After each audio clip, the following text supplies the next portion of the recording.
नमस्कार दोस्तों, पाठशाला में आप सभी का हार्दिक स्वागत है। दोस्तों, आज बिहार दिवस है। पाठशाला परिवार की ओर से आप सभी को 113वें बिहार दिवस की हार्दिक शुभकामनाएं। तो चलिए हम जानते हैं कि बिहार दिवस क्यों मनाया जाता है और इसके पीछे की वजह क्या है।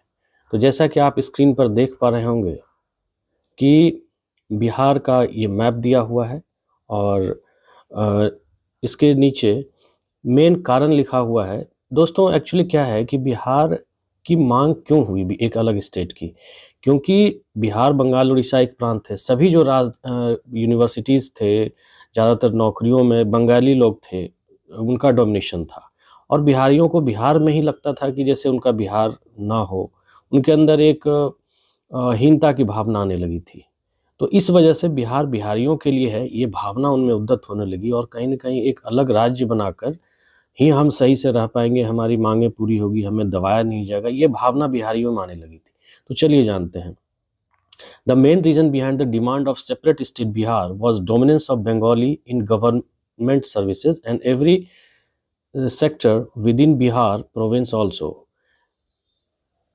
बंगाली पीपल जो थे सभी जगह गवर्नमेंट सर्विसेज में और अदर सर्विसेज में सभी जगह उनका डोमिनेंस था, वे हावी थे।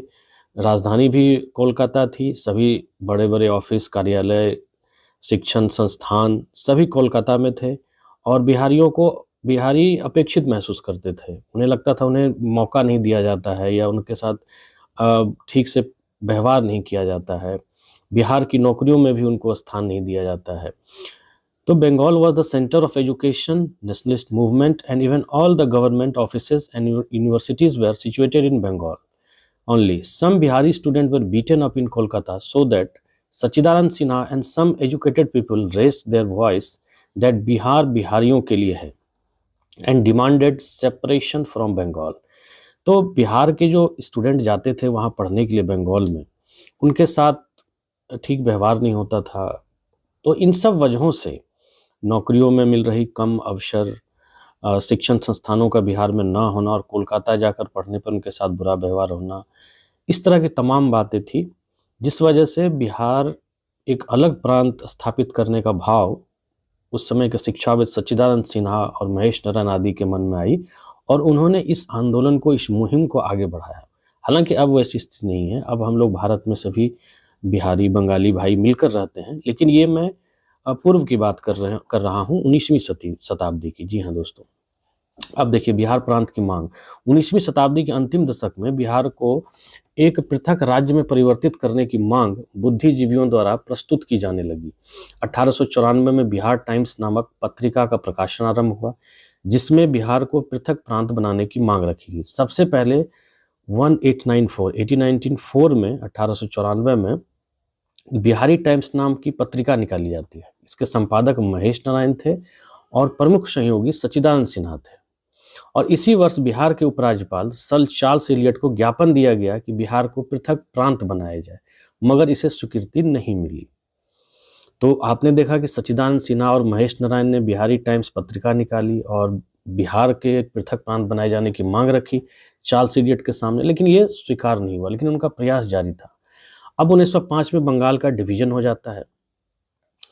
तो बंगाल का जो डिवीजन हुआ वो उसका आधार प्रशासनिक ना होकर आप लोग जानते हैं कि जो मूवमेंट था, जो बंगाल राष्ट्रवादी आंदोलन का केंद्र बन चुका था, उसको विभाजित करना था। हिंदू मुस्लिम एकता को तितर-बितर करना था अंग्रेजों को, कर्जन को।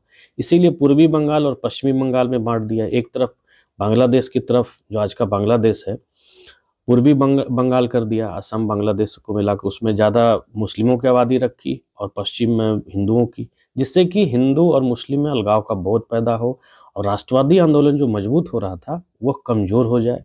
राष्ट्रवादी आंदोलन का केंद्र बन रहा था बंगाल, कोलकाता, तो उसको तितर-बितर करने के लिए प्रशासनिक सुविधाओं का हवाला देकर कर्जन ने बंगाल का विभाजन अपने स्वार्थ में किया, आंदोलन को कमज़ोर करने के लिए, जिसका विरोध हुआ। अब 1906 में बंगाल विभाजन के तत्काल बाद महेश नारायण और डॉक्टर सच्चिदानंद सिन्हा ने बंगाल का विभाजन या बिहार का पृथक्करण the partition of Bengal and separation of Bihar नाम की एक पुस्तिका निकाली और उसमें फिर इन्होंने बिहार एक अलग प्रांत राज्य के गठन की मांग की, जिसे बड़े पैमाने पर इंग्लैंड और भारत में प्रसारित किया गया था। पुस्तक ने भारत और विशेष रूप से बंगाल और बिहार में जनता की राय को शिक्षित किया। 12 दिसंबर 1911 को दिल्ली में आयोजित शाही दरबार में बिहार और उड़ीसा के क्षेत्रों को बंगाल से अलग करके एक अलग राज्य बिहार की घोषणा की गई। जी हाँ दोस्तों, 12 दिसंबर 1911 को दिल्ली में दिल्ली दरबार या शाही दरबार का आयोजन किया गया और फिर दिल्ली को राजधानी भी आपने देखा कि ट्रांसफ़र किया गया कोलकाता से। और बंगाल के विभाजन को लेकर जो विवाद उत्पन्न हुआ था, आंदोलन इतना बड़ा खड़ा हो गया कि गलत विभाजन हुआ है, ये आंदोलन को तितर-बितर करने के लिए, आपस में एकता को खंडित करने के लिए किया गया। तो फिर से पुनः हार्डिंग द्वितीय के समय में जॉर्ज पंचम आए थे और 12 दिसंबर 1911 को पुनः बंगाल का विभाजन किया गया कि इस बार इस तरह से विभाजन करेंगे जो प्रशासनिक आधार पर हो और जिस विभाजन से एकता अखंडता खंडित ना हो। तो राजधानी को दिल्ली ट्रांसफ़र किया गया और बंगाल का विभाजन प्रॉपर वे में किया गया और उसी समय बिहार को भी अलग किया गया। बिहार उड़ीसा एक साथ बंगाल से अलग हुआ। जी हाँ दोस्तों, तो अब बिहार को 22 मार्च 1912 को एक स्वतंत्र राज्य का दर्जा मिला। तो 22 मार्च 1912 को घोषणा हुई। जी हाँ दोस्तों, 22 मार्च 1912 को जो है ये घोषणा हुई और जो मुख्य रूप से ऑफिशियली 1 अप्रैल 1912 को बिहार को कहा जाता है कि वो अलग हुआ, परंतु हम लोग 22 मार्च को घोषणा के दिन से ही बिहार दिवस मनाते हैं।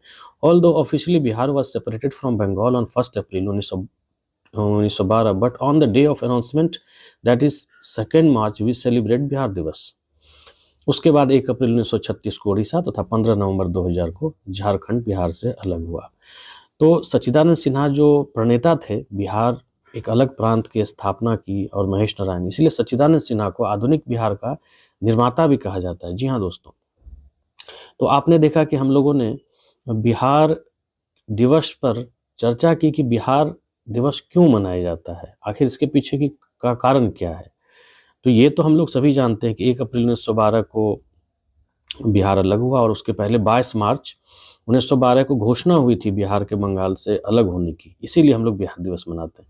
परंतु इसके पीछे कुछ इतिहास है कि 1894 से ही यह सिलसिला शुरू हो गया था, जब बिहारी स्टूडेंट कलकत्ता हब हुआ करता था, सारे शिक्षण संस्थान वहाँ हुआ करते थे, राजधानी वहाँ थी, राष्ट्रवादी आंदोलनों का केंद्र था, बड़ी-बड़ी इमारतें, ऑफिस, फैक्ट्री सब सारी वहीं पर थी।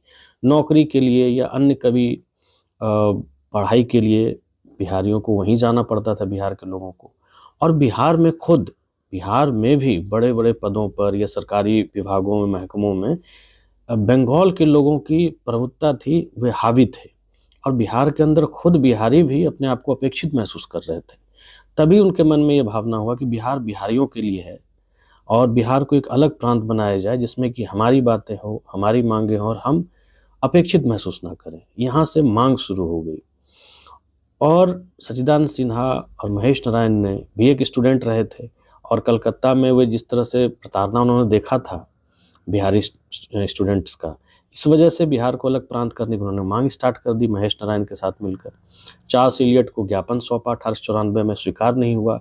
फिर बंगाल विभाजन के बाद 1906 में उन्होंने partition of Bengal and separation of Bihar नाम की पुस्तिका महेश नारायण और सच्चिदानंद सिन्हा ने मिलकर संपादित किया, उसमें भी मांग रखी। फिर फाइनली 1911 में जब बंगाल विभाजन को फिर से रिकंस्ट्रक्ट किया गया तो 22 मार्च 1912 को घोषणा हुई और उसी दिन से हम लोग बिहार दिवस मनाते हैं।